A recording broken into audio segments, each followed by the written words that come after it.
Will, everybody wants to know, they're all waiting with bated breath. What are you going to go see first? Are you going to see Barbie or are you going to go see Oppenheimer? You know, it's the question on everyone's lips. In the event that happens, which I'm not saying it will, but I'm not saying it won't. Let's say, hypothetically. I feel that I'm of the mind that I personally would want to see Oppenheimer first. Walk me through it. What's the mentality here? It's the kind of mentality of eat your vegetables before you get to the good part. Now, that sounds like I don't like Christopher Nolan. That's not true. I do. Right. And this, I mean, hey, who knows? This movie has certainly been getting some big praise out of the gate before it hits general audiences. But I just feel like I need to be, in this scenario where I'm going to see both movies, I would have to be aware of the fact that I have ADHD, and so it's hard for me to sit and watch a normal movie that's not, 2.5 hours about, either way. I think the Barbie one's quite long too. So I feel like I would need Oppenheimer's 3 hours, I'm pretty sure. Right. So I think I would need to psych myself up and commit to the 3 hours of Oppenheimer, and then Barbie, at least from the trailers, the promotional material, feels like it's a bit more of a lighter time, so it will be a bit easier to keep my attention. So I want to go into Oppenheimer fresher. What about you? What's your strat? Yeah, so we're actually on the same wavelength. Now, for me, there's no hypothetical involved. The tickets are booked, Will. So we're doing a 2 p.m. start for Oppenheimer, right? I'm thinking with trailers and everything else, the IMAX intro, we're getting out of there around 5:30, okay? Yep, yeah. 5:30, hitting Eastside Mario's in Bears Lake. Gotta, carb up, get ready, because you're already missing your hometown of Italy. You've got to have a taste of it here. Exactly. I need unlimited breadsticks and salad as fuel to keep me going, because this is a work day's worth of cinema yes, true. That I'm embarking on. So yeah, we're gonna start with Oppenheimer, and also I have a sneaking suspicion that Oppenheimer is a little bit of a bummer. Something tells me, I don't know why, but something tells me that I bet it doesn't really necessarily end on the, the happiest note. So I feel like it's better to, start with that, and then the finish line is Barbie. Because, after sitting for 3 hours for Oppenheimer, I feel like you really need a second wind. And I think, Barbie's a little bit brighter, probably a little bit positive, lighter, all those sorts of things. It's kind of the mentality behind everybody doing this as a double feature. I think it's kind of ingenious. I was talking to someone about this the other day. I hope that movie studios take note of the success of the Barbenheimer phenomena due to the fact that I think the movies were designed to be counter-programming for one another. You know what I mean? Yes, yeah. All those white guys were going to go to Oppenheimer and everybody else was going to go see Barbie or whatever. And instead, it turns out that everybody was really excited to see two giant movies that weren't superhero movies on the same day that couldn't be more different. So I hope that this is the sign of things to come. But yeah, so we're going to finish off with Barbie after dining at Eastside Mario's. Going to go to the 6:40 showing. And that's the plan. All right, sounds like a good plan. I mean, okay. We talked about this. We talked about this before recently on the show, and much more in depth in the Elwood City Limits Discord. Just out of my own personal curiosity, you've got two big movie showings. You're going to dinner. Maybe you're getting snacks. This is running you up a tab, isn't it? I mean, the IMAX. Okay, so and you're going to an IMAX showing too. Yeah, so we're seeing Oppenheimer in IMAX, so that's going to be expensive. Now, keep in mind, Will, I do not buy snacks at the movie theater. That's first good. and That's foremost, good. Okay, Good. That's where they make their money. Okay, I'm no sucker. All right. And we're going to Eastside Mario, so I'm going to shove as many unlimited breadsticks into my tote bag as I could conceivably fit without causing a scene. Yes. Yeah. But yeah, the IMAX one is really going to be doing damage. I think it's $25 or something crazy. for the IMAX. Oh The my Barbie God. showing less so. The Barbie's I think it's like $12 for the ticket. Yeah. Which had I be seeing it on cheap night, if I was doing this on a Tuesday, but Tuesday's our day, Will, and there's nothing that could get between me and you and Elwood City Limits. Well, and but hey, this is my whole weekend, and you know what?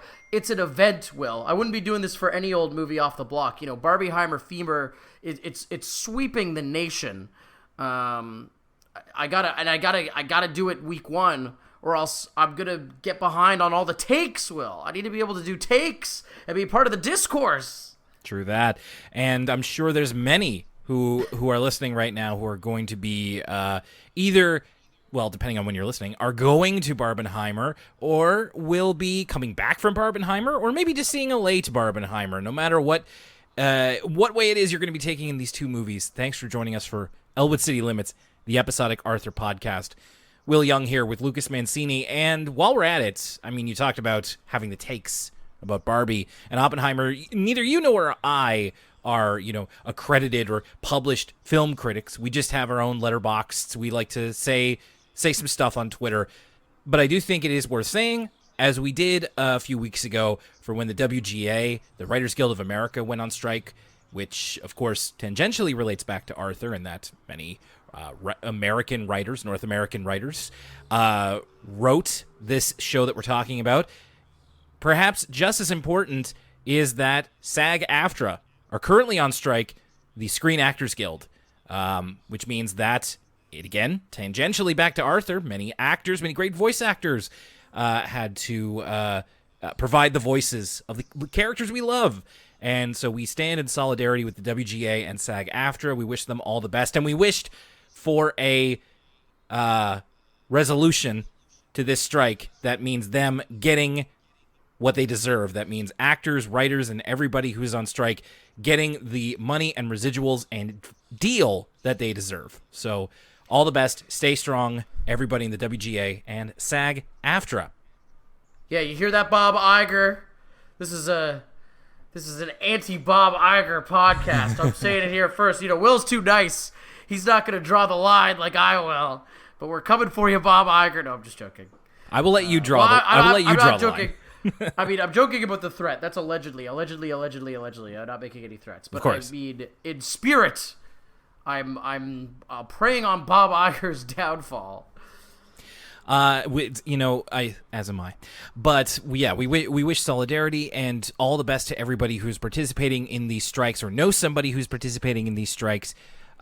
We certainly wouldn't be doing this podcast without people just like you. That's wanted to make sure to get that out there, especially as we go into a big cinema weekend for a lot of people, or if you're listening to this on free feed, coming out of a big cinema weekend. Paul Schrader said that Oppenheimer was the most important film of the century. It's a bit of a Dave Meltzer take of just like, oh, he just saw his first movie, didn't he? I'm sure Oppenheimer's some level of good, but like, that's nice, Mr. Schrader. Thanks for your input. Speaking of thanks for input, we have an email here at the Elwood City Limits mailbag. ElwoodCityLimits@gmail.com is where you can send your input for us to read on the air, or if you'd just like for us to read it off the air, you can always designate. We love to hear from you on anything Arthur or podcast related. This one is from Patrick J. McKenna, who is a fellow Atlantic Canadian / Maritimer who is from our neighboring province. Patrick asks, have you ever been to the island here? So, Lucas, this is someone from Prince Edward Island, which I haven't been to PEI in a good long time. I went last year. I'm trying to go again this year if I can. I love it. I always say that for where we are in Canada, on the far east coast, the uninitiated, they think that eastern Canada is Montreal, but it keeps going, folks. But for the far east where we live, I always say that the best kind of staycation, the best 2-day vacation you can do in our region is the trip to PEI. There's just so much you could pack into a weekend and just have a really, really excellent weekend. So yeah, much love to the island. The sand there, Will, it's so fine, it squeaks. Squeaks, okay. When you're walking around, it goes... It's crazy. Clearly, I have to go back. Maybe that'll be the next kind of within the Maritimes little staycation, as you said, that the wife and I take. Let's return to Patrick's email. First of all, I must say you guys do such an amazing job at the podcast. I also truly love how you bring in topics that are not only referenced on Arthur, but related to what's currently going on in the world, as we did today. It is such a pleasure to meet fellow Harry Potter as well as Kingdom Hearts fans. So, Lucas is the Kingdom Hearts fan. Patrick, I want to let you down easy here. I don't think, and I apologize if we misled you, I don't think either Lucas nor I are Harry Potter fans, necessarily. I've seen all the movies. I've read all the books. I know a lot about them. And you're a Hufflepuff. Yes, I am. Look, have we ever did we figure out what you are? Are you a Gryffindor? I don't want to get into this. Right. I don't know. I'm probably a Slytherin. No. But I don't think so. I'd rather leave it up to the imagination. Sure. Okay. Yeah. Keep them guessing. But one thing I definitely am, Will, above all else, is indeed a Kingdom Hearts fan. Oh yeah, the resident Kingdom Hearts fan here. Absolutely. Yeah. Anyways, but yes, I have knowledge of it. I wouldn't say that I'm a fan, but no offense, Patrick. Just wanted to make sure to get that out there, especially considering how fraught being a Harry Potter fan can be these days. Anyway, in regards to the series overall, as someone who grew up and read and watched Arthur as well, I'm tremendously concerned about the ending of The Boy Who Cried Comet, which is season 3, I want to say, maybe 4. Now, as you have said, you do not consider this episode to be canon, and I see where you're coming from in regards to it being an homage to the Twilight Zone.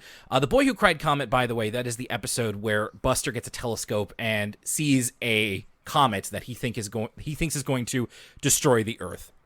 And the end of the episode, in case this email doesn't get into it, is where they do the thing where it turns out that Arthur is filmed on a film set by alien actors who are playing the characters. Right. I forgot about that. Its connection to the episode's intro, among other things. However, you have also doubted that this could overall be the case, as you stated that this could be the series finale for all we know. I think we did say that. The Arthur Wiki itself also states that there is an extremely slim possibility that the entire Arthur series is acted out by aliens, and there's also an online article and a YouTube video reading that article about the darkest Arthur theories. It also states this could indeed be true, as the more deeper you look into it, there's a lot of subtle evidence that this could indeed be the case. As with other things, the series has quite a focus and featuring of aliens. Also, as someone online wrote, this could explain the inconsistencies with the series, as the aliens do not have a grip on human/Earth society. As someone who has valued the franchise, I cannot in good conscience continue to indulge in it and accept this to be the case. So I was wondering if it wouldn't be too much to ask. It would be very much truly gratefully appreciated if you would please be able to provide any and all kind of evidence that this ending is non-canon to the overall series. I truly wish you both all the best in this and any other future endeavors you have. I know that with the determination, heart, and enthusiasm you have for this podcast, you will always truly succeed in anything that you set out to do. Thank you for your consideration. Well, Patrick, the thing is that I'm sorry that this ending kind of seems to have given you a fair amount of consternation, let's say. But I guess I will say this. This is not going to be this is going to be a bit of a disappointing answer, but I will also farm this outward. So I will first just say that it's as real as you want it to be. And I know that, again, a lot of fans in a lot of different fandoms, and I've been in this position myself, really want definitive answers. And, well, I didn't work on the show. I didn't create the show. I didn't write the show. So until I talk to somebody who does, I won't have those answers. And to be honest with you, personally, I particularly don't really care. I think it's a funny little ending. I definitely said this could be the series finale for all we know. Definitely in a bit of jest. And my feeling is that the ending is meant to be taken very lightheartedly. There's a lot of, as you said, there's a lot of kind of alien content. There are many sort of magical realism / non-canon endings that directly involve aliens existing. So you could certainly say that is in, like, maybe just aliens do exist in Arthur. Maybe that is the answer. And you could make a lot of inferences, and I think it's honestly more fun to have your own theory rather than want there to be a definitive answer. The definitive answer is that they're not aliens. That I don't believe. Definitive in quotation marks. But what I mean is that I personally don't believe that the intention of Mark Brown or any of the people working on the series is that they're secretly aliens. Because, to be honest with you, if that were true, that would be kind of stupid. And I don't think that that's what they had in mind, because it kind of undercuts the entire point of the show, which is that this is meant to evoke real life to a certain degree. As far as hard evidence, I'm not the sort of person who kind of keeps track of that stuff. So for all of our Arthur experts in our audience, please feel free to send in your indisputable evidence that the ending to The Boy Who Cried Comet is non-canon. I'll take another look myself at that episode, and I'll see if anything stands out as like, oh, this is definitely not in proper canon. Although, as I remember, it's a little bit of a surprise ending, so I don't know if there's anything in that episode that would steer you away from none of it ever having happened. But we'll see. And of course, it's I just what I hope the most is that this didn't cause you any sort of legitimate bad feelings. We've spoken about this before. We've spoken about this before on the podcast. I have definitely. So I'll rein this in just by saying, if it gets to the point where something like Arthur is, causing you negative feelings, I think that maybe you're looking a bit too far into it. This may not be the case, Patrick, and I don't want to. I want to thank you for sending in this email, and I don't want to diminish what you may be feeling, but from the way that you wrote this email, it sounds like this might be affecting you in a way, and I just want to say that it's okay, and yeah, it's okay. Allow me to retort. Maybe it is all aliens, because think about it this way, Will. Sure. We talk every week about the animal hierarchy. It doesn't make any sense. Why are there some animals that are animals, and there's some that wear clothes and drive cars and walk on two legs? Yeah. Perhaps they were never animals at all, and they are some sort of alien chimera, in the Alex Jones sense, species. Okay, and that explains it all. And so it actually makes way more sense that it's all canon, because we were always saying, the animal hierarchy, it doesn't make any sense, just don't think about it. Well, maybe it does make sense. And they're all like, I feel like this is the second week in a row we've mentioned this, the Island of Dr. Monroe style animal people. Yeah. From outer space. Perhaps anything's possible in the mind's eye. Of course. And what I would want to what I would want to encourage is, as TV Tropes refers to it, wild mass guessing, which is have your theories, have your guesses, have them be as ridiculous as possible. The bottom line that I will say here is, Patrick, thank you for the email. I hope that our listeners can help you to understand whether or not this is canon or not. And I certainly hope that this episode didn't color your appreciation of the rest of the series. But thank you once again for the email. If you want to send one in, elwoodcitylimits@gmail.com. Thank you, Patrick. We also want to say thank you to those people who are over on patreon.com/elwoodcitylimits who are enjoying the latest episode of For the Kids, a PBS Kids podcast, which is one of our two sister podcasts to this show, where we look at other PBS Kids children's shows. This time, it was Jakers, The Adventures of Piggly Winks, the most Irish PBS Kids show there ever was. We talk about the development of the show. We talk about an episode. It was a grand old time, so check it out. And you can pay what you want at patreon.com/elwoodcitylimits. We'll talk about what's coming up next on the Patreon at the end of this episode. But thank you to those patrons who so kindly donate to us, such as Emily Kay, Joe Sue, Riley Stevens, Macy Ball, Caitlin Harrington Robinson, Rachel Pearson, Peebs, Matt, Andrew Power, Marlo Stanfield. Thank you to Christine Lescody. Thank you to Kirsten and Vinny Cataldo. And thank you as well to RPG Fiend and to Maria Gisselquist. A couple things about the Patreon I will say really quick. Again, if you haven't heard your name on the sound off in a while, please let us know. And also, I will say that it's totally cool whenever you want to leave the Patreon. I would encourage, if you are going to be doing that in the future, please leave us an exit survey in case there's something about the Patreon that is not to your liking. Or if you're on the Patreon right now and there's something that you either have a question about or something that isn't working properly for you, please send a message either through Patreon or through the Elwood City Limits Discord, which is another perk of going to patreon.com/Elwood City Limits.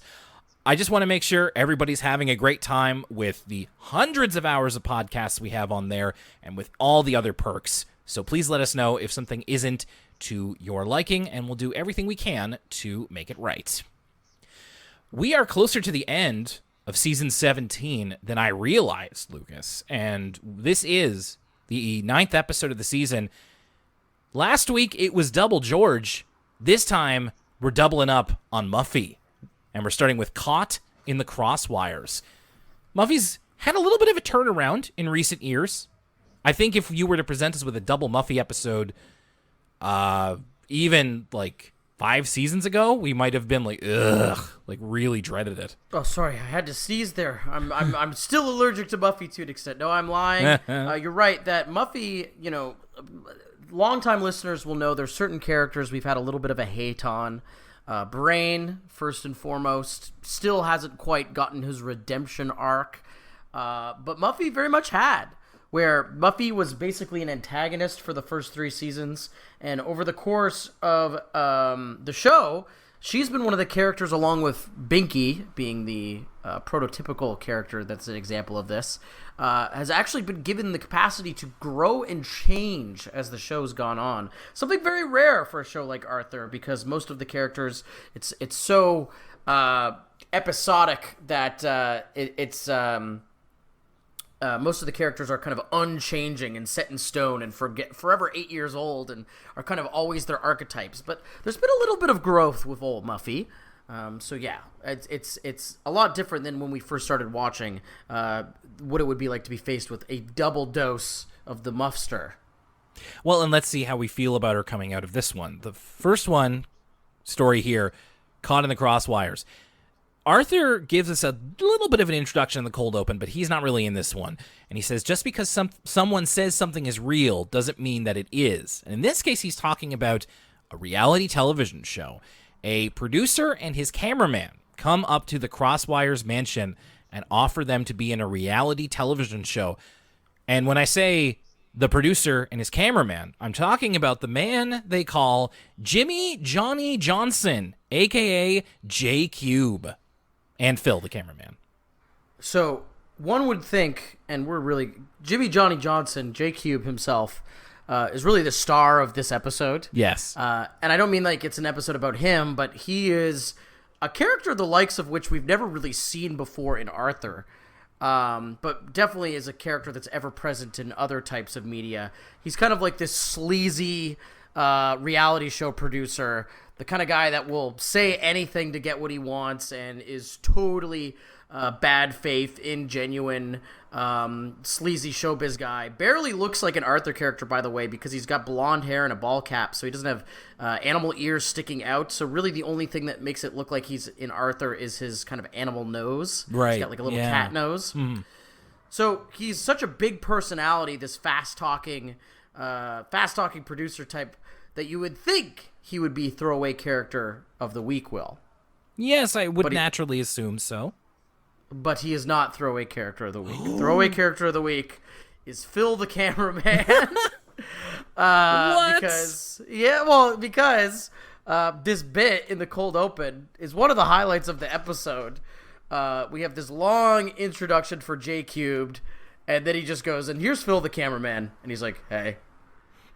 And yeah, Phil the cameraman, Phil the cameraman, he's here to do a job, okay? He's got no time for all this show business stuff. He's there to get the footage, and that's it. So I have much respect for Phil the cameraman. Well, an interesting timing as well for a producer to approach a random rich family with a reality TV show. Perhaps Elwood City and the Arthur universe are going through their own SAG-AFTRA WGA strike, so they need more reality unscripted content, such as it is. So yes, as Lucas describes him, Jimmy Johnny Johnson, J-Cube is a blonde-haired, stereotypical producer-type guy. For some reason, I kept getting a Tarantino vibe from him. He doesn't look like Quentin Tarantino, the director, but he does kind of, his speech pattern reminds me a little bit of it. He's very smarmy and a little slimy, and I guess I got Tarantino vibes off of that. Fast talking for sure. Like he feels like a character out of Entourage or something, not Arthur. Mm-hmm. There's a couple of Bailey lines here when J-Cube offers the reality show and Mr. Crosswire is very confused, and Bailey says, "I believe we're being punked, sir." Which does Ashton Kutcher and the television show Punk'd exist in Arthur? I think that's unequivocal proof. I suppose, I don't know how else that would enter the vernacular, because Punk'd, P-U-N-K''D, was part of the lexicon there for a little bit. We also get a mention here, J-Cube is behind such hit reality shows as Ice Road Trucking with the Stars, which I actually would kind of like to see. I would love to see that. I've never seen Ice Road Trucking itself, the television show. Ice Road Truckers, yeah. Ice Road Truckers. I would definitely watch it if, like Z-listers, like if The Miz and like one of the Baldwins that's not Alec Baldwin. Ian Ziering. Yeah, I don't even know who that is. And like the ShamWow guy. And I'm just trying to think of like Z-listers. And the kid from Moonrise Kingdom who's on Twitter all the time. if it was Ice Road Trucking but with that cast, oh my goodness, that's appointment TV right there. So J-Cube offers this. Muffy is beside herself. She's really excited about this, and that eventually twists Ed's arm to do it, and Bailey gives an unenthusiastic huzzah. So Muffy and her family are going to be filmed for 4 weeks for a show that will be called Caught in the Crosswires. I've noticed this here. Muffy does a to-camera testimonial in the closet. We get another mention of Muffy's brother Chip, who we have seen before. She explains that he's not here because he's away for school. I find it a little weird that we've seen Chip, I want to say twice at this point, but it seems a little odd to me that we introduced this character to just have to explain why he's not there all the time.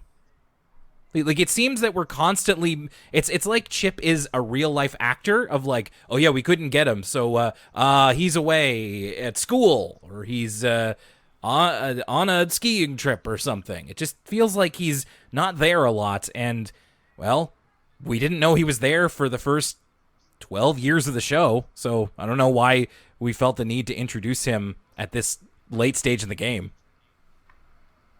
Yeah, kind of weird.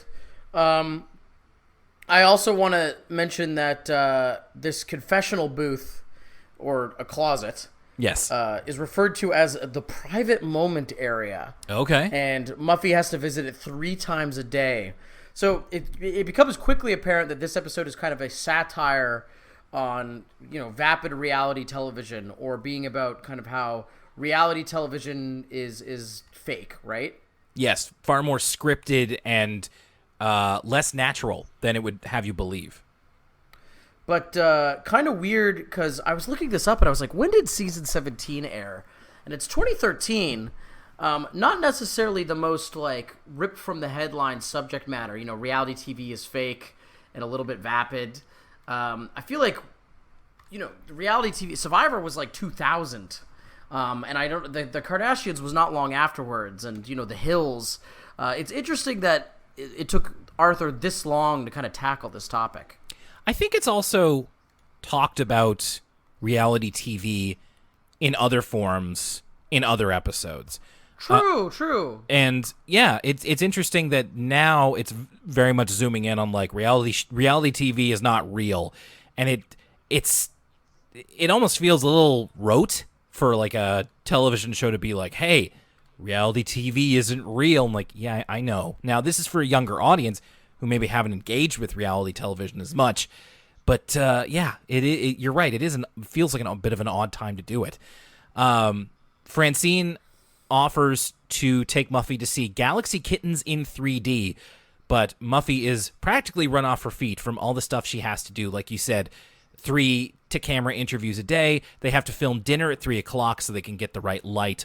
When they're at dinner, J-Cube encourages Muffy to be meaner to Bailey, essentially, because when Ed and... Oh, what's the mother's name? Miffy? No, that's me going crazy here. They actually call her Mrs. Crosswire a lot. It's very patriarchal in the Crosswire household. Mr. and Mrs. Crosswire are constantly playing to camera and trying to advertise for Crosswire Motors. So they constantly go away from them, and they're trying to make Muffy a bit more interesting by having her berate and humiliate Bailey. When J-Cube throughout the episode takes on his catchphrase, which is "Pow, genius!" And usually I was doing the finger guns point as well. So this leads to a montage where Muffy starts to be a little bit more rude to Bailey, even though she's initially like, I don't see the need to do that. I don't want to be rude to him, but it'll make for better TV. During this, at the start of this montage, I noticed that Melissa Altro's voice, obviously, when she started as Muffy in the first season, she was quite a bit younger. And now that she's older, it probably is a little bit more of a strain on her voice to put Muffy into the higher register that she's in. I don't know if you noticed this, when she calls for Bailey to get into her room because something's wrong, her voice, like, hits the roof. It's the highest of Muffy's voice I've ever heard. No, I didn't notice this. And yeah, Muffy is one of those characters where the voice actress has not changed over the years, correct? That's right. It's been the same the whole way through. So it's this montage of Muffy doing all of these very rude things to Bailey and him just kind of taking it on the chin. We also see that Bailey gets a 2-camera interview where they essentially feed him lines that he is embarrassed, even though he is not. He's keeping a stiff upper lip. He's not affected by it. They have him hold an onion so that he will cry. And when Muffy talks about this, Buster, who is the reality show fan of everybody, the biggest fan, illustrates that Muffy is the villain on the show and that every good reality show needs a villain. In fact, for Buster... True. It is true. And for Buster, it was Jeff on Top Supermarket Clerk, which we have talked about in a previous episode. That was one of the big reality show skewering episodes that Arthur has done. I don't remember. No, I remember that. I remember, Buster being entranced by Top Supermarket Clerk and how everyone was like, I hate Jeff.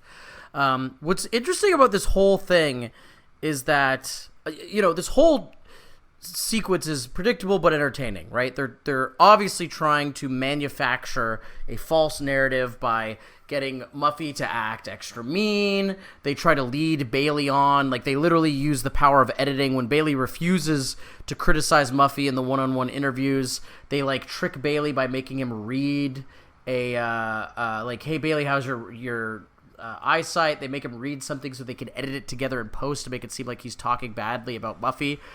It's plain to see. But what's funny about all this to me is that, Muffy actually kind of is pretty insufferable. And if you had just, let the cameras roll, you wouldn't have to, make her freak out all the time. Because she is, doing stuff where she's barking orders at Bailey. How many times have we heard Bailey say, "Yes, Miss Muffy"? And, right. We're like, wow, it really is hard for Bailey with all the stuff he has to deal with and all the stuff that Muffy always complains about with. Am I crazy? Or, they wouldn't even have to, exaggerate it that much. They're just too impatient. Yeah, I think that eventually part of Muffy's inner nature would come out. And it's not that she is necessarily rude, it's that she's demanding. So, and Bailey is very dutiful, so she wouldn't expect for him not to do everything that she says. So yeah, eventually you would find something about Muffy that you would dislike, I think. But they're very impatient, I think, is the idea. Muffy doesn't like that she is essentially being goaded into being this way to Bailey, so she slips away from the cameras and privately apologizes to him and decides that they're just going to act normally, which isn't exciting enough for the show. So J-Cube puts out a banana peel for Bailey to slip on, and then he spills juice on Muffy, which they think will be this big reaction. In fact, like there's a couple of instances where J-Cube will go to Muffy and be like, "Can you believe that he did that? He spilled juice all over your designer clothes." To which Muffy says that she actually got those clothes in a sale. Crosswires never pay retail.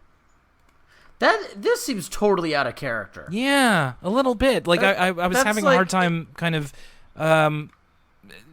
just making this make sense.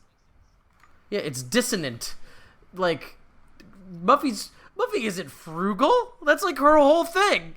Is that she shops till she drops. Exactly. Crosswires never play retail. What's up with that? I feel like they to make this episode work in service of this whole bit, which is trying to make Muffy come off worse than she does.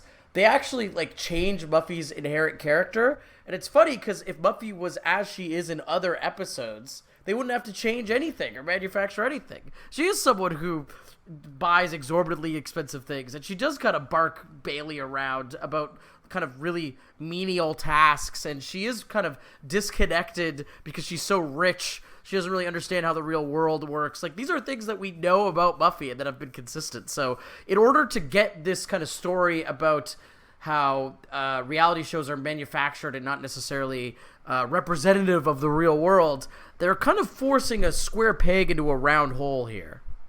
I agree. And that's a really good way to look at it. It wasn't even something until you said it there. It is this doesn't really feel like Muffy. I think it's nice that they're showing that she does care about Bailey, and we have seen that before from her, but it kind of comes and goes depending on what the show wants her to be. And in this case, they want to show her as being a bit nicer, which goes against the times when she's not as nice, as you said. We also get a reveal here. The J-Cube says that the butler who has served this family for 50 years, to which Bailey says, "I'm 37. Would you have ever guessed that's his age? I feel like butlers always have a plus 20 on whatever you think their age are. Just being a butler, it doesn't matter how young you are, you have a Michael Caine essence about you. Right, exactly. Yeah, but it's hard to tell when people are animals, right? How old do you think Mr. Ratburn is? I would say Mr. Ratburn's probably in his late 30s. He strikes me as a younger style teacher, a 37-year-old. I might it's hard to say. I think you're probably right. The earlier episodes where his voice is a little deeper, I might go so far as early 40s, but yeah, maybe around that way. I guess we're at that age, Will, where elementary school teachers are often younger than us. Well, and as I've been saying, when we watch The Word From Us Kids, it's these teachers are getting younger. They're closer to my age or younger than me. Yeah. Uh-oh. So yeah, Bailey is 37 years old. Finally, Muffy just gets completely fed up and tells off J-Cube and gets him and his cameraman to leave because she doesn't want to act this way towards Bailey. J-Cube says that he also produced a reality show called There's a Bear in My House, which sounds like an I Think You Should Leave sketch. Or potentially Eric Andre. I could see either of them doing that. We also get Bailey dumping juice onto J-Cube as he leaves. So they weren't able to create a full series for the time that they were there. They produced one 30-minute special that is apparently going to air several nights in a week, and it is called Caught in the Crosswires. And it shows all of these little clips of Muffy being terrible. We even get a brief cutaway in the show of Muffy as Godzilla, or a giant fire-breathing lizard that is destroying a city to show that she's this destructive, horrible creature. It ends with Muffy's watching this with Arthur, Francine, and Buster. Arthur and Francine say that's well, that's obviously not like you. I'm going to tell all of my friends and family not to watch this show. And Buster says that he loved it because he is such a junkie for reality TV, even if it's clearly not real. And now, a word from us kids.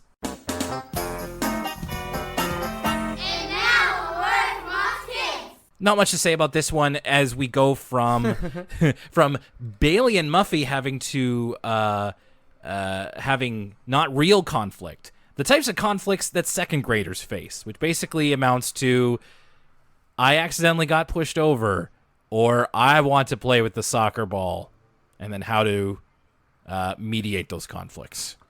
Here's my insightful commentary Yeah. about this A Word From Us Kids segment, because, after last week, it's true, we're running out of things to say about these where they're just kind of lessons, life lessons for children on kind of mindfulness or whatever. Mm-hmm. This is my bit I've been workshopping for this one, okay? If this came out today, they would be doing conflict mediation training about stuff like Fortnite or Skibbity toilets. Pretty good, huh? I gotta workshop it a little bit. Yeah. No, there's something there. There's something there. But they'd be like, I want to take the iPad to watch Skibbity toilets 1 through 48. And the other kid would be like, no, I want to do that. And then they'd be like, why don't we watch it together? It's second grade, so it'd probably be either Bluey or Coco Melon.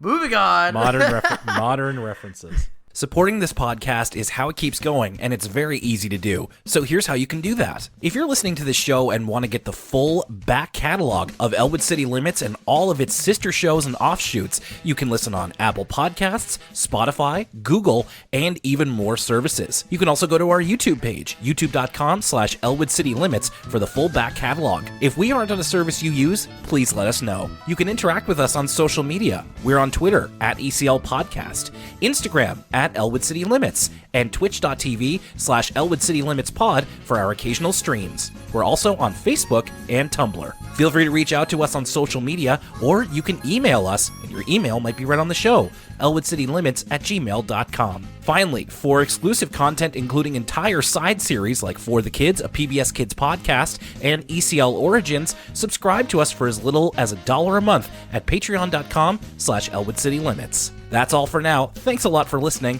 and now back to the show. And now, back to Arthur. We talked last episode about the relative lack of Arthur episode titles that have the exclamation mark at the end of them. This one is called Framed. Yeah, it's no Arthur dies, but it's vague enough that both of these actually, Caught in the Crosswires and Framed, no idea what either of these episodes were about besides Muffy. And once again, this is yet another Muffy episode. Well, it is a Muffy episode, and it also kind of isn't. I thought this would be more about Muffy than she's a primary character in it, but she's the subject of the first one. This one, she's more into the antagonist role. But the cold open is Muffy. She's talking about how members of high society have certain responsibilities. In this case, it could be knowing which fork to use at which segment of dinner, making sure you have the right outfit for any occasion, and finally, to be immortalized on canvas by an important artist. When she talks about having the right outfit, Ed is bringing her to the opening of a Crosswire Motors, and she has this cool dress that's like partially made out of like car tires. I don't know. I thought this looked kind of cool. Yes, very avant-garde, very like Rick Owens, Junior Watanabe. Another thing about this is it kind of opens with, we get this bit of Arthur and DW fighting over the TV. Classic, tale as old as time. Arthur points out that DW has seen this episode of Mary Moo Cow before. DW says, Mary Moo Cow gets better with age, which I thought was funny. Right, so that's when we get into the episode proper. I just also want to note here, when Muffy's going through, like, all of her family members, her mom, her dad, and Chip have these commissioned artist portraits. Ed's portrait is him in the classic pose from the Napoleon painting. He's on horseback and kind of pointing ahead of him, but they're all, like, in these not Renaissance, but, like, classic painting poses, but also with, like, luxury cars. And the idea is that Muffy needs to have one of her own. Now, yes, as you say, DW and Arthur fighting over the remote. They're not really in this episode too much either. And I did like that Mary Moo Cow line that you said. And they accidentally stumble upon a news report which says that Buster has won the Best Young Artist Award at the Elwood City Arts Festival. To which DW says, I've seen his drawings. His cows are lumpy. And so she doesn't believe that he could win anything artistic. But when asked about how it makes him feel that he won this competition, Buster says, good. And I think you and I have... Typical eccentric artist. This is like Frank Zappa in interviews, or like Lou Reed in interviews. Like, I like Buster being a man of few words for once. Well, and I think you and I have both probably had difficult interviews where it's just like, hey, can you talk about this a little? One-word answer. Okay. And just, all right. It takes all kinds. So Buster did win this competition. His horoscope told him that he would discover a hidden talent. So he decided to take up, in this case, like painting. And it turns out he's actually good at it. His art, as we see throughout the episode, depicts aliens, of course. He's making paintings of all kinds of aliens. In fact, he says, I'm in my extraterrestrial period. So all this stuff with Buster being kind of like an avant-garde artist is really cool. And it is interesting to see like his inspiration is that, yeah, everything has to be an alien. It all makes sense. The one thing I will say, and this might be actually a little bit too cruel of me, a little bit too mean, but Buster's art kind of looks like NFT art. It kind of looks like he was like if Buster had started Dope Aliens as opposed to Dope Apes. Well, he could have made some bank a year and a half ago, let's say, on the old NFT market. Well, and we've talked before about how susceptible Buster is to like weird conspiracy type stuff, and you say that out loud. We've also talked about how like Buster would be up on like the worst trends if he were our age, and it's like true. Buster, unfortunately, I feel I think it's either Buster or Brain would be way into the blockchain, and Buster I think would be into it and not understand how it works. Brain would be into it and understand how it works, which are two kind of problematic ways of approaching NFTs, crypto, all that garbage. So it's funny you say that because, actually, I could totally see these as NFT art. And thankfully, like, hey, nobody get that idea. Nobody start making Buster's art as NFTs, please. Like, it's a miracle. I don't think they made Arthur NFTs. I want to say no, but I think PBS might have done some. So we got close. I don't remember there being Arthur NFTs anyway. So Buster gets commissioned by Ed Crosswire during this show that they have for his art to paint a portrait of Muffy so that she can finally have her own. A line I liked here from Ed, who said, "Personally, I prefer normal art." Yes, that's the line of the episode. Which is very much like there is a lot in here about what art is supposed to look like. It's a bit of a heady conversation to have in your kids' show, but Arthur has dealt with that idea of like art's not having to look like just one thing. That's kind of the crux of the episode, though, is that the whole episode is that Buster keeps making these portraits of Muffy, and she doesn't like the way they look because he's not a literal artist, right? He's not a portrait artist. He's drawing the essence of Muffy as an alien. Well, he does this multiple times, much to Muffy's chagrin. And no one really understands it. Well, and we get into that in a little bit, because at first it is just like, well, Buster's just painting aliens, and it's just like, whatever. So Buster is commissioned to paint a portrait of Muffy.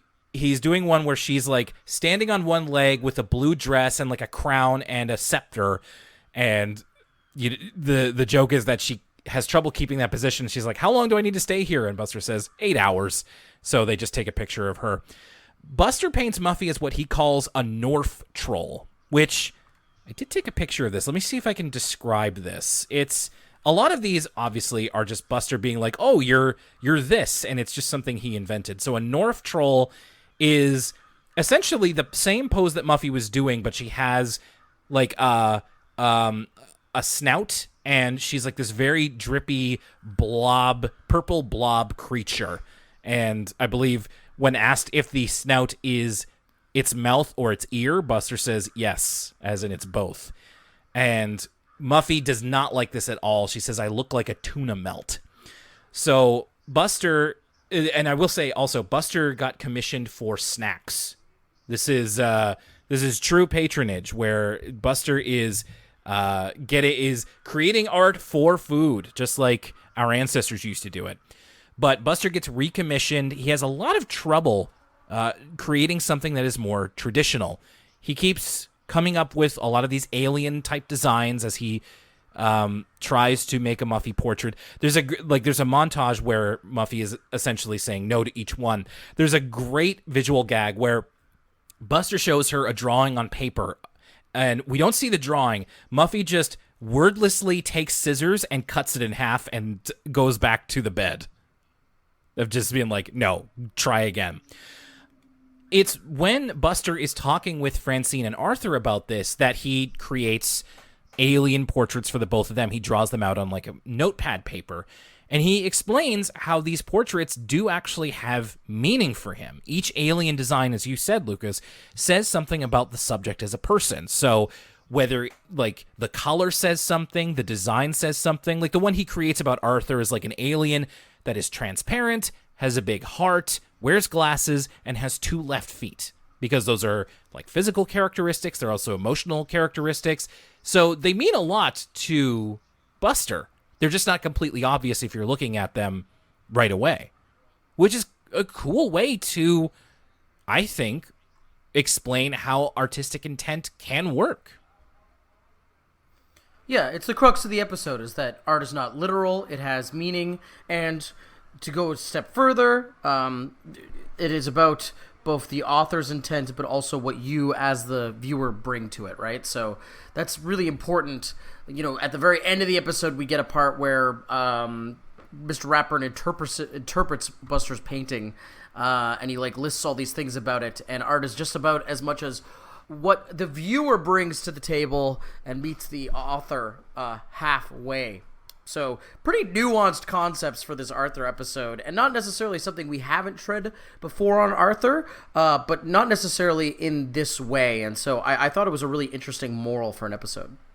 So Muffy is still not pleased. Buster, the one that he ultimately creates, is one where Muffy is a green car, essentially.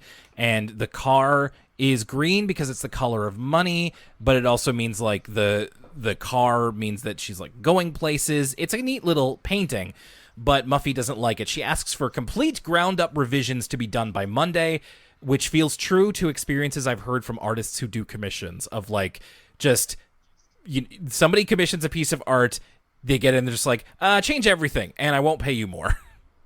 So Buster is very frustrated by this. That night he has a dream where in the dream he imagines he enters a room where he is sitting with stylized versions of famous artists who expressed to him that they were also frustrated with commissions they had to do, and they essentially encourage him to embrace his vision. Now these 3 artists, this whole segment felt like a throwback to something that Arthur would have done in its earlier years, and I really want to commend them for this scene. So Buster talks with Vincent van Gogh, Henri de Toulouse-Lautrec, who was a French artist and was also a friend of Van Gogh. And then the third person is not actually an artist, it's a painting. It's the painting Vertumnus by the Italian painter Giuseppe Arcimboldo, which is a portrait based on Rudolph II, Holy Roman Emperor. The portrait itself is like a man made out of different types of vegetables and florals. In this dream, everybody except for Buster are rendered in this kind of cutout style, where it looks like they took the common portraits of these artists and then made them in the Arthur style, but then also had them talk like they are paper cutouts. So they're human likenesses combined with the Arthur sensibilities.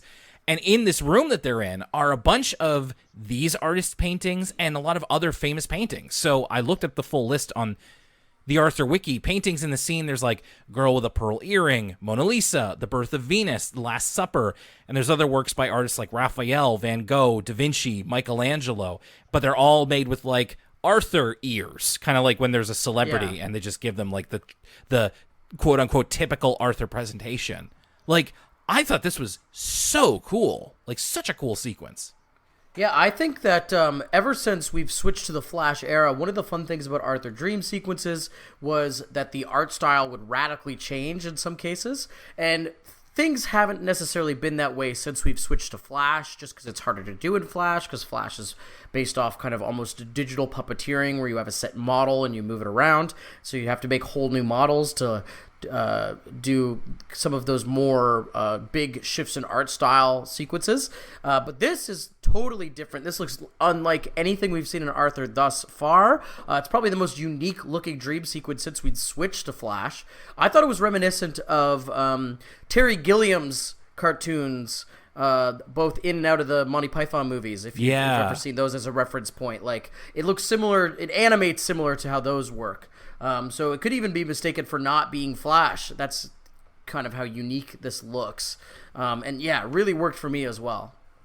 And it has Van Gogh and Toulouse-Lautrec are the ones who speak. The Vertumnus painting doesn't speak, but they, as I said, they talk about how when they made portraits of people, it didn't come out exactly like they wanted, and that Buster should embrace his vision. So Buster has this dream, and it emboldens him to stand by his vision to Muffy. When he comes to school on Monday, he presents her with the same portrait of her as a car, and he imagines a little Toulouse-Lautrec on his shoulder as he's doing this. He also references in true Buster fashion. He says, like, I'm sticking by my vision. Toulouse-Lautrec told me in a dream. And Muffy says, you can tell whoever that is that, like to take the painting back or whatever. And Buster says, I can't tell him because he's dead. This is also where we find out that Muffy hasn't actually paid Buster yet for the commission. So I assumed that when he said, I'll work for snacks, that they would give him the snacks as he worked. But he's going to get it all in bulk when he's done? I don't know. That's bad negotiating.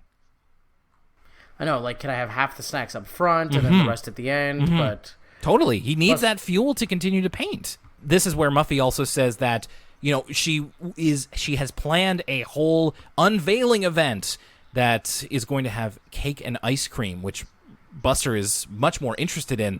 And the Toulouse-Lautrec appears on his shoulder and says, you would trade your artistic soul for cake and ice cream? And Buster says, well, it depends on the cake, which I completely understand. At this point, Mr. Ratburn sees Buster's, full canvas print, and he understands Buster's vision a little more. He's the one who says, like, oh, she's a car, which means that she has a great deal of ambition and she's going to be going places in the future.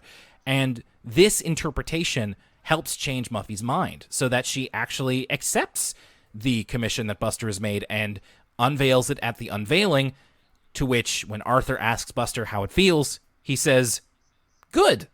All's good that ends good. Lucas, this was a double shot of Muffy, sort of. Caught in the Crosswires, talking about reality TV. What did you think of that one? So I feel like when we were talking over the episode, I sounded pretty critical of it, with all the criticisms of Muffy doesn't really feel like herself. It's kind of a stilted plot, given that they didn't really need to manufacture any sort of bad portrayal of Muffy, because she kind of is that way anyway, if you've seen the rest of the show. But with all that out of the way, it's actually a pretty entertaining episode, mostly because, in my opinion, J Cubed kind of adds an element we have yet to see in Arthur. The smarmy, fast-talking producer is not a character that we've had before in these past 17 seasons.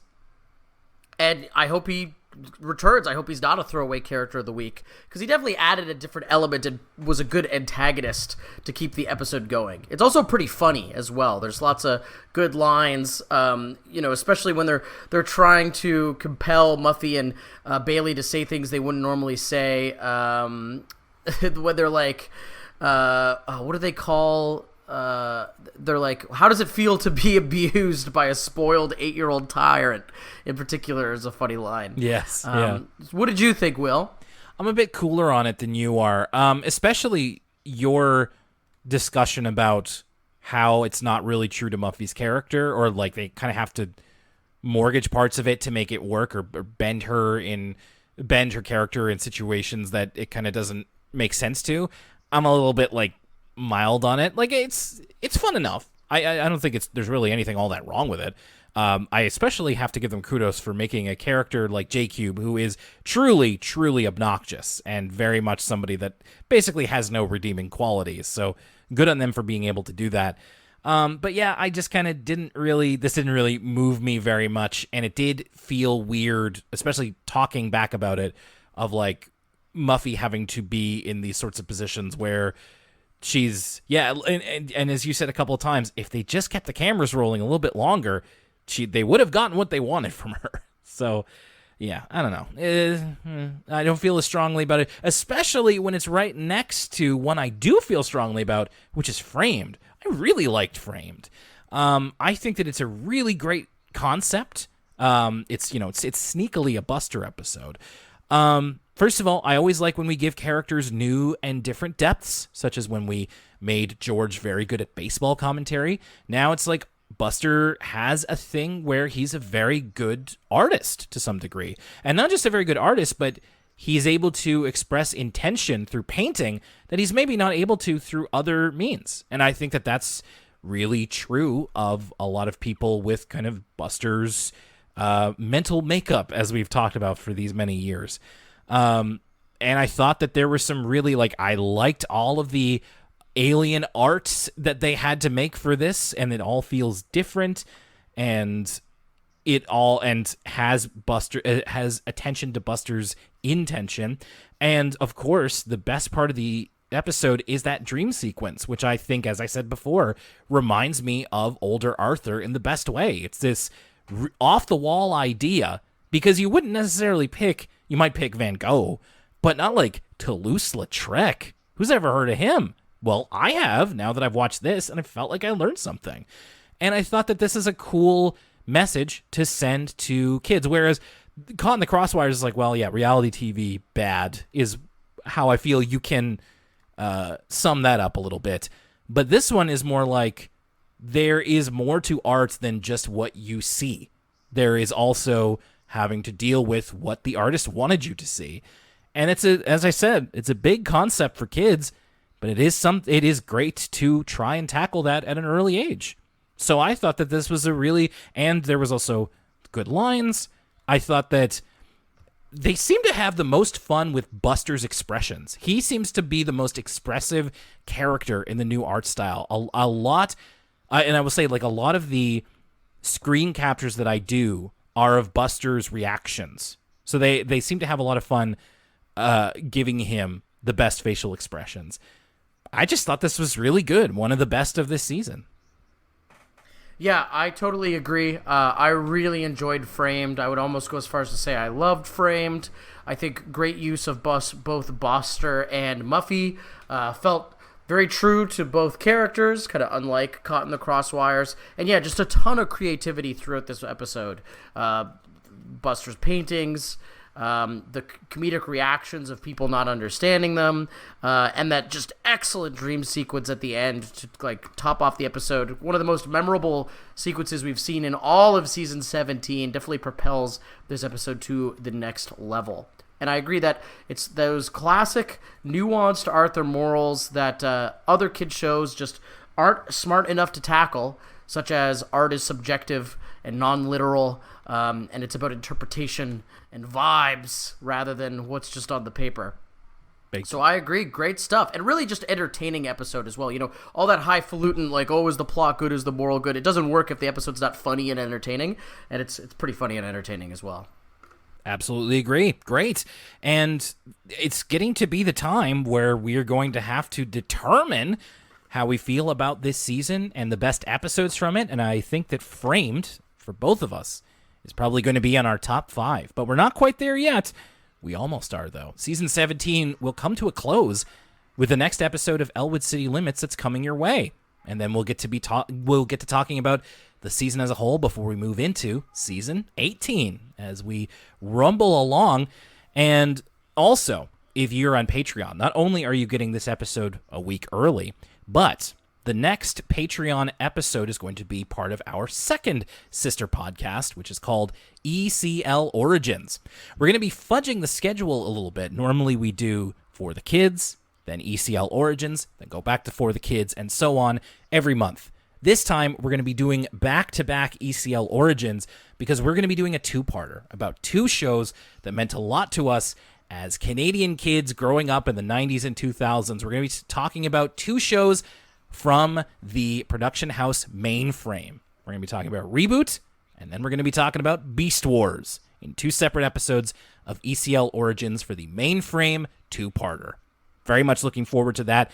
That's going to be happening in August into September over on patreon.com/Elwood City Limits if you would like to join us over there. Elwood City Limits is going to be wrapping up season 17 of Arthur next time. We're going to be talking about Binky's music madness and brain freeze. And I have it on good authority that Binky's Music Madness is one to look out for in this season, perhaps for multiple reasons. So, Lucas, let's get ready to send off season 17 when we get together next time. And in the meantime, I'm also, I gotta say, I know that we talk about the weather a lot here, but I'm jealous of you going to see Barbenheimer because you're gonna get, 5.5 hours of primo air conditioning in that movie theater. One can only hope, Will. One can only hope. I've heard that, AMC is turning off the air conditioning for, what is the QAnon movie called? Oh, Freedom Sound of Cry? Yeah, Sound of Freedom? yeah. So maybe, hopefully that doesn't spread to Barbieheimer to, suppress the truth or whatever. But yes, I'm looking forward to Barbieheimer big weekend. And I hope you enjoy it. And if you're going to that at any point, hope you enjoy it as well. That's it for Elwood City Limits. Thanks a lot for joining us for this episode, and we'll see you on the next one. My name's Will Young, and for Lucas Mancini, I gotta go with, there's no better one than, personally, I prefer normal art. we'll see you next time.